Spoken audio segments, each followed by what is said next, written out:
Our next topic is squares and other quadrilaterals. So the word quadrilateral really tells you what we're about to talk about. Quad means four and lateral means sides. So a quadrilateral is any polygon with four sides. Now polygons have sides that are made up of line segments. So what we're counting here is the number of line segments that make up the sides. So that would make both of these quadrilaterals. Now they're probably a little strange looking to you because you're used to thinking of some more typical quadrilaterals like the square or the rectangle or the trapezoid or the rhombus or the parallelogram. And we're actually going to focus on these typical quadrilaterals, and we'll especially focus on the square. So let's start with names for quadrilaterals. A square has four congruent sides and four right angles. It also has opposite sides that are parallel and congruent diagonals. The diagonals also intersect at right angles. And the diagonals bisect each other, meaning they would cut each other in two equal pieces, that is. A rhombus is sometimes thought of as kind of a slanted square. A rhombus has four congruent sides, like a square has, but it does not necessarily have four congruent angles. However, the opposite angles are congruent, and the opposite sides are parallel. The diagonals of a rhombus intersect at right angles. And they also bisect the angles of the rhombus. So as you can see, the angles of the rhombus aren't necessarily congruent to each other, although opposite angles will be congruent. But those diagonals will always bisect the angles.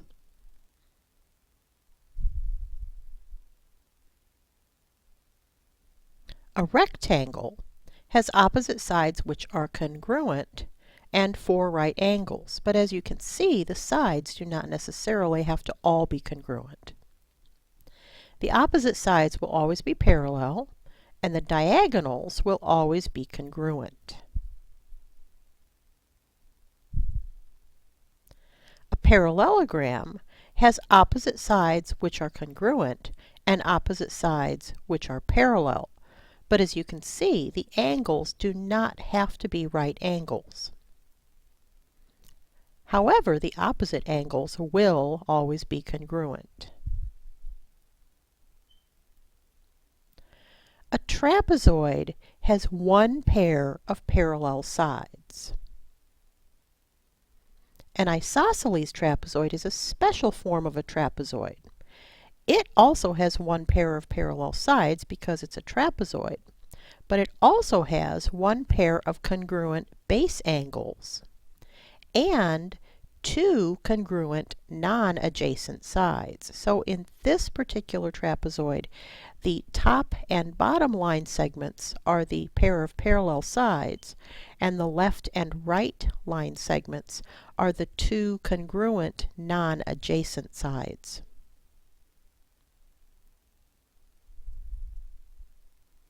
Now we've already talked about area when we looked at triangles, and we said that area is the amount of space inside a flat two-dimensional object. Length is something that's a one-dimensional measurement, so we could say that this line segment is 3 inches long. Area, on the other hand, is a two-dimensional measurement. So if we looked at this rectangle and we noticed that it measured 3 inches by 2 inches, we would be looking for the number of square units, square inches in this case, that occupy the inside of the rectangle. So for this rectangle, the area would be 6 square inches. We have 6 squares that are each 1 inch by 1 inch that occupy the interior of the rectangle.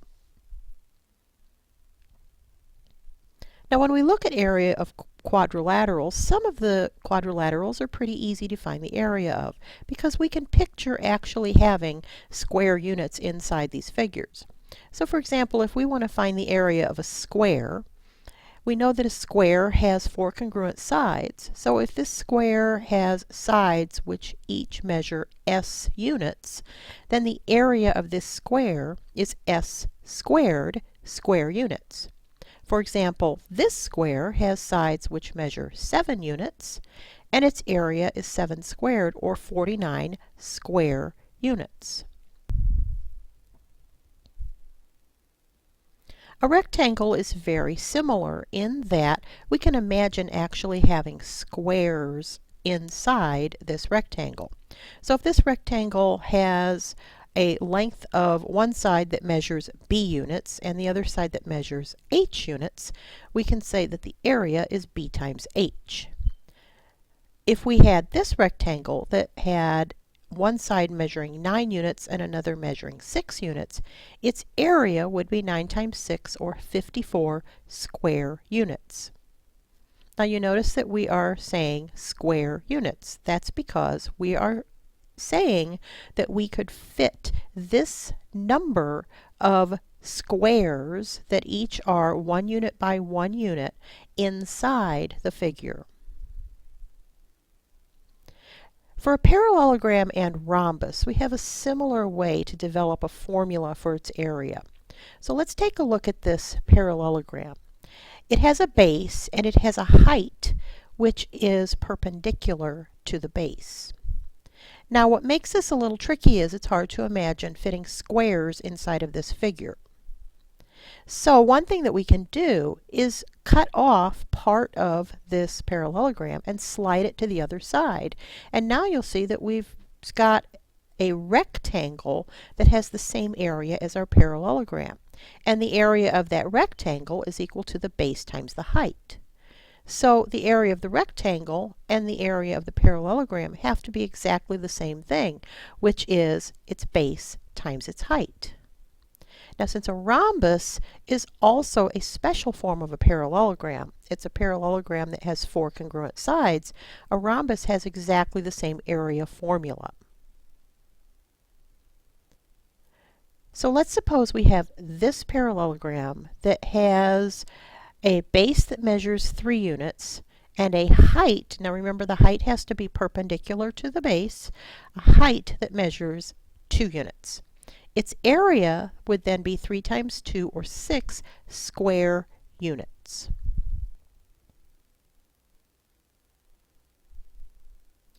To find the area of a trapezoid, we're also going to have to figure out a way to determine the number of squares, square units, that will fit inside this trapezoid.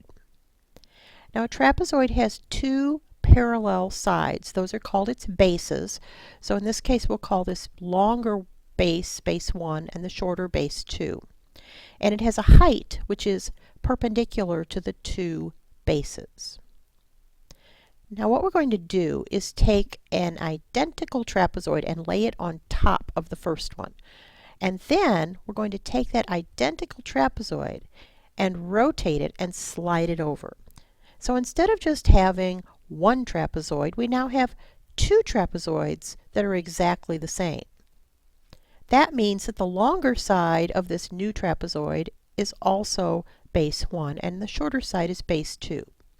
Now if you look at the entire figure, you'll see that when we put the two trapezoids together, we really have a parallelogram. And that parallelogram has a height that's the same as the height of the trapezoid, and it has a base that's equivalent to the sum of the two bases of the trapezoid. And we know how to find the area of a parallelogram. That's simply its base times its height. So in this case that would be base 1 plus base 2 times the height. But remember, we really weren't interested in the area of the parallelogram. We wanted the area of the trapezoid. And we can see that the area of the trapezoid has to be half the area of the parallelogram because there are two trapezoids that make up the one parallelogram. So that leads us to a formula for finding the area of a trapezoid. To find the area of a trapezoid, we need 1/2 times the sum of the two bases times the height. That's just half of the parallelogram formula that we came up with when we duplicated the trapezoids and made a parallelogram out of it. So let's imagine we have this trapezoid. We want to find its area. Well, the bases measure 6 meters and 3 meters, and the height measures 4 meters. So the area is 1/2 times the sum of those bases, 6 plus 3, times the height, which is 4, which would be 18 square meters. You'll notice in this case, we know the units of measurement that were used to measure the lengths of these bases and the length of the height. So we're able to say, instead of just square units, we're able to say that the units here are square meters. Now, since we're looking at units of measurement for area, we also need to be able to convert from one unit of area to another. So let's take a look at this really simple example. What if we have 1 square foot and we want to find out how many square inches are in that square foot? Think about what a square foot would be. It would be a square that measures 1 foot by 1 foot. So that's 1 square foot. How many square inches are in that 1 square foot? We know that there's 12 inches in 1 foot, but remember this square has 2 dimensions. So it measures 12 inches by 12 inches, which means that the total number of square inches inside this 1 square foot is 12 times 12, or 144 square inches. So what if we had 2 square feet? How could we figure out how many square inches are in 2 square feet? Well, just imagine what that means we have. That means we have 2 squares that each measure 1 foot by 1 foot. And we want to know how many square inches we have in all. So each of those square feet measures 12 inches by 12 inches. That means each square foot is 144 square inches, but we have 2 of them. So 2 times 144 is 288 square inches. Now, we've already talked about similarity with triangles, and we said that with triangles, when we have similar triangles, then the corresponding sides will be proportional, and that when we look at that proportionality, we can also define a scale factor for the triangles. Well, as it turns out, similarity that we saw in triangles applies to any polygon. So if 2 polygons are similar, then their corresponding sides will always be in proportion. So let's imagine we have these 2 rectangles that are similar rectangles. The small rectangle measures 2 units by 3 units. And we know that the large rectangle is similar to it. That means if we know one of the lengths of a side on this rectangle, we can find the other one by using proportions. So we could say that the missing side that we don't know in this larger rectangle is x, and we could start comparing the lengths of the sides in ratios. So if I look at the small rectangle, it has sides that measure 2 and 3 units. So I get the ratio 2 to 3. And then the corresponding sides in the larger rectangle measure 3 and x units. So that ratio has to equal 3 over x. And if we cross multiply and solve, we'll get the measure of the side that we've called x units long. So x measures 9/2 units. So our last topic is related to squares, and it's called the ad quadratum figure. The Latin words ad quadratum literally means to the square. So this has to do with squares. So an ad quadratum figure starts with a square, and it has another square nested inside of it. And that square that's inside is in a very specific position. The midpoints of the sides of the larger square become the vertices of the smaller inside square. We could keep putting squares inside of squares as long as we wanted to. We would just have to make sure that the vertices of those inside squares match up with the midpoints of the sides of whatever square it's nested inside. Now we're going to take all the squares away except for the outside square and the one inside of it and take a closer look at that. So first of all, what is the relationship between the areas of the large square and the small square?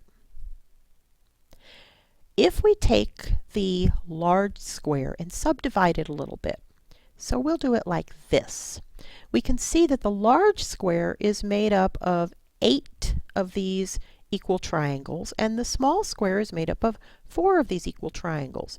So that leads us to the conclusion that the area of the large square has to be twice as big as the area of the smaller square. What's the relationship between the side lengths of the two squares? Now this is a little bit trickier to see. So what we're going to do is think about the fact that this smaller square has vertices that are at the midpoints of the larger square, and we're going to use that to come up with a way to compare the lengths of these sides, the sides of the large square, the sides of the small square. So let's suppose that the side of the large square measures 2 units. We want to know the length of the side of the small square. And we're going to do that by looking at one of these right triangles that are in the corner of the large square. Now, if you think about it, that right triangle has legs that measure 1 unit by 1 unit. And the hypotenuse, which we don't know, is what we're looking for. We're looking for something to call the length of the side of the small square, and we're now calling it x. So let's use the Pythagorean theorem to find a value for x. So because we have this right triangle, we know that x squared has to equal 1 squared plus 1 squared. 1 squared plus 1 squared is 2, which means that x is the square root of 2. Now the question was, what's the relationship between the side lengths of the two squares? So now we can see that that outer side length, the larger side length, is the square root of 2 times the inner side length. Remember, in this case, the inner side length was the square root of 2, and the square root of 2 times the square root of 2 is 2, which is the outer side length. And another way of saying that would be that the inner side length is the outer side length divided by the square root of 2.